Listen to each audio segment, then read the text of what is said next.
संवाद share news चॅनलला पाहण्यासाठी आजच सबस्क्राइब करा व बेल आयकॉन दाबायला विसरू नका।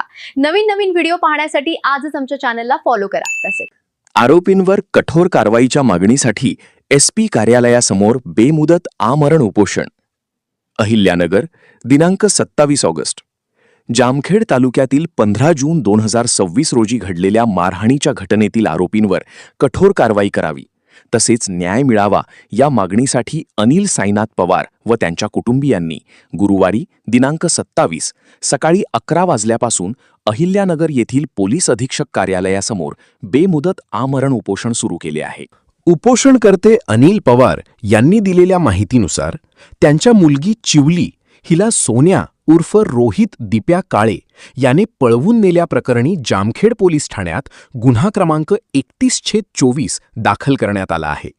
संबंधित आरोपीविरुद्ध यापूर्वीही अनेक गुन्हे दाखल असल्याचा दावा त्यांनी केला आहे। तसेच हा गुन्हा मागे घेण्यासाठी सोन्या उर्फ रोहित दिप्या काळे व त्याच्या साथीदारांनी अक्षय भोसले, किरण उर्फ पोपट साईनाथ पवार, जिया दिप्या काळे, मायकी दिप्या काळे व पिया दिप्या काळे यांच्या मदतीने त्यांना व त्यांच्या कुटुंबियांना मारहाण केल्याचा आरोप करण्यात आला आहे। या घटनेनंतर तक्रार देण्यासाठी कर्जत पोलीस ठाण्यात गेल्यानंतर पोलिसांनी जखमांची पाहणी करून वैद्यकीय तपासणीसाठी पाठविल्याचे त्यांनी सांगितले। दरम्यान गाडी मालक रवी अर्जुन चाळक यांनीही या घटनेबाबत स्वतंत्र निवेदन दिले आहे। त्यांनी सांगितले की अनिल पवार, त्यांची पत्नी स्मिता पवार व मुलगी चिवली पवार यांना कर्जत पोलीस ठाण्यात घेऊन गेल्यानंतर तेथून बाहेर पडत असताना बस स्थानकाजवळील प्रवीण घुले यांच्या तालमीजवळ संबंधित आरोपींनी अनिल पवार व त्यांच्या कुटुंबियांवर हल्ला केला। भांडण सोडवण्यासाठी गेलेल्या रवी चाळक यांनाही मारहाण करण्यात आली। तसेच त्यांच्या गळ्यातील सुमारे 1 तोळ्याची सोन्याची चैन तोडून नेल्याचा आणि त्यांची स्विफ्ट कार क्रमांक MH12 GV 7181 घेऊन गेल्याचा आरोप त्यांनी केला आहे। या प्रकरणातील आरोपींवर तातडीने कठोर कारवाई करण्यात यावी तसेच न्याय मिळावा या मागणीसाठी रमिता अनिल पवार, चिवली अनिल पवार, अस्मिता अनिल पवार आणि रवी अर्जुन चाळक गाडी मालक सोन्या अनिल पवार बलात्कारची केस मिटवासाठी म्हणून आमच्या घराला हाणमार चालू आहे। बलात्कार केस मध्ये सगळं अन्याय माझ्यासोबत झाला, कुणी त्याला अटक केली नाही। मग त्याने मिटून घ्यावं म्हणून आमच्या घरी हाणमार करून दालचून घरी हाणमार करायला आलेत।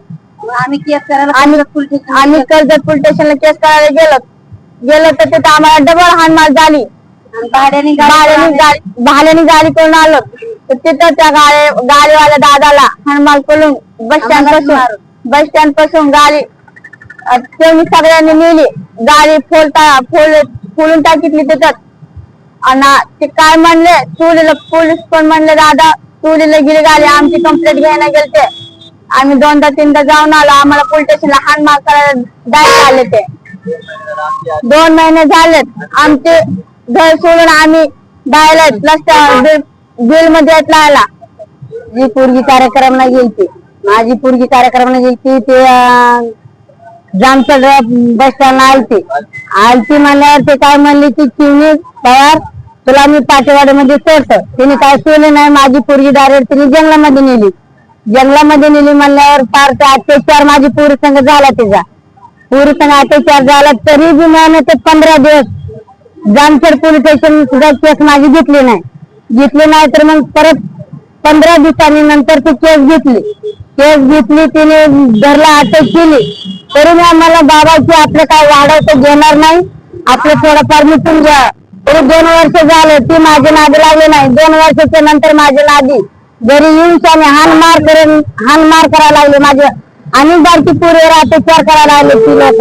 मी बीड मध्ये भाड्यानं राहत असतो आणि माझी गाडी भाड्यानं मी चालवत असतो। यांचे जागरण गोंधळाचे कार्यक्रम राहतात, जागरण गोंधळाचे कार्यक्रमाचे मला भाडे देतात रेग्युलर मध्ये। तर त्यावेळेस हे काय म्हणले आम्हाला गावाकडे जायचंय, तुमची गाडी घेऊन चला। तर आम्ही गावाकडे गेलो त्यांच्या गावाकडे। आता मला यांचं पहिलं काय मॅटर झालेलं ते माहिती नव्हतं। गावाकडे यांना सोडलं, गावाकडे चहा वगैरे पिऊ तर ते जो आरोपी ते काय काय नाव सोन्या दिप्या काळे म्हणून उर्फ रोहित नाव वाटतं, रोहित काळे, त्यांनी तिथं मारहाण ह्यांच्या घरी येऊन ह्यांना मारहाण केली। तर मारहाण करून स्वतः ब्लेड मारून घेऊ लागला, पण ह्याला या दोन्ही मुलीला हे करू लागला। त्या चिवली अनिल पवार यांच्यावर अगोदर अत्याचार केला त्यानं, काय बलात्कार काय असं बळजबरी हे केलती. पुन्हा नंतर आता ती त्यांची लहान बहीण आहे अस्मिता नाव आहे त्यांचं, तिच्या अगदी तसंच करायला बघू लावला त्या दिवशी. मग तिथून त्यानं भांडण वगैरे मी गेलो त्या भांडणात थोडासा मिटविण्याचा प्रयत्न केला. तिथून ते लगेच हे झाले, हे काय म्हणले आम्हाला केस करायची कर्जत पोलीस स्टेशनला. कर्जत पोलीस स्टेशनला केस करायला गेलो त्यावेळेस आम्हाला मारहाण झालेली. पोलीस स्टेशन मधून सांगितलं की मेडिकल हे करून आणा. मेडिकल करण्यासाठी आम्हाला काय तिथं बाहेर समजे प्रॉपर तिथलेच कर्जतचे जवळपास त्यांना 4 का 5 बहिणी त्या सोन्याला आणि आई वडील हे समजे मिळून ह्यांना मारहाण आम्हाला स्वतः मग ह्यांना बोलवलं. तिथं काय केस वगैरे घ्यायला गेले. त्यानंतर आम्ही इकडे एसपी ऑफिसला नगरला येऊ लागलो.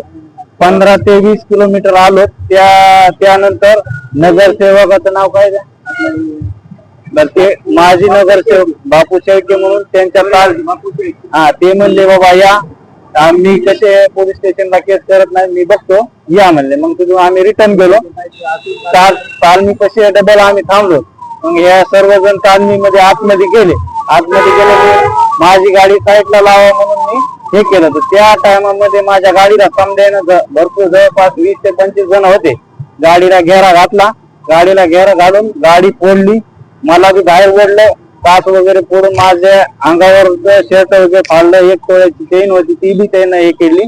टोटल बाया वगैरे होत्या. मला काय त्याला मारता बी येईना काहीच करता येईना. तुमची प्रशासनाला काय मागणी? माझी प्रशासन जवळपास आता 15 जून मध्ये हे मॅटर झालेलं आहे. जवळ 2.5 महिने झालेले.